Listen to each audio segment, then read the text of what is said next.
How did Adolf Hitler, a tyrant who orchestrated one of the largest genocides in human history, rise to power in a democratic country? The story begins at the end of World War I. With the successful Allied advance in 1918, Germany realized the war was unwinnable and signed an armistice ending the fighting. As its imperial government collapsed, civil unrest and workers' strikes spread across the nation. Fearing a communist revolution, major parties joined to suppress the uprisings, establishing the Parliamentary Weimar Republic. One of the new government's first tasks was implementing the peace treaty imposed by the Allies. In addition to losing over a tenth of its territory and dismantling its army, Germany had to accept full responsibility for the war and pay reparations, debilitating its already weakened economy. All this was seen as a humiliation by many nationalists and veterans.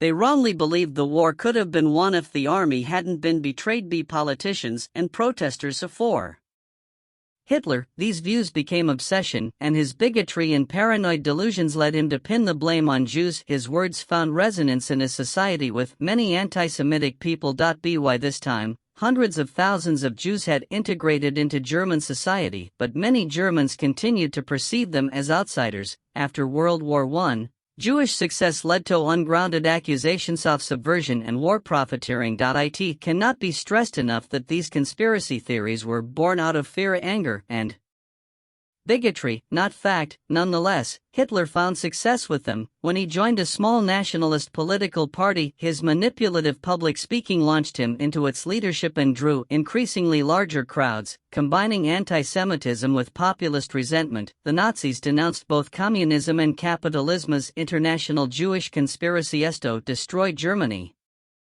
The Nazi Party was not initially popular. After they made an unsuccessful attempt at overthrowing the government, the party was banned, and Hitler jailed for treason. But upon his release about a year later, he immediately began to rebuild the movement. And then, in 1929, the Great Depression happened. It led to American banks withdrawing their loans from Germany, and the already struggling German economy collapsed overnight. Hitler took advantage of the people's anger, offering them convenient scapegoats and a promise to restore Germany's former greatness. Mainstream parties proved unable to handle the crisis, while left-wing opposition was too fragmented by internal squabbles, and so some of the frustrated public flocked to the Nazis, increasing their parliamentary votes from under 3% to over 18% in just 2 years. In 1932, Hitler ran for president, losing the election to decorated war hero General von Hindenburg. But with 36% of the vote,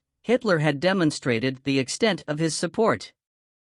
The following year, advisors and business leaders convinced Hindenburg to appoint Hitler as chancellor, hoping to channel his popularity for their own goals. Though the chancellor was only the administrative head of parliament, Hitler steadily expanded the power of his position. While his supporters formed paramilitary groups and fought protesters in streets, Hitler raised fears of a communist uprising and argued that only he could restore law and order. Then, in 1933, a young worker was convicted of setting fire to the parliament building. Hitler used the event to convince the government to grant him emergency powers. Within a matter of months, freedom of the press was abolished, other parties were disbanded, and anti-Jewish laws were passed. Many of Hitler's early radical supporters were arrested and executed, along with potential rivals. And when President Hindenburg died in August 1934, it was clear there would be no new election. Disturbingly, many of Hitler's early measures didn't require mass repression.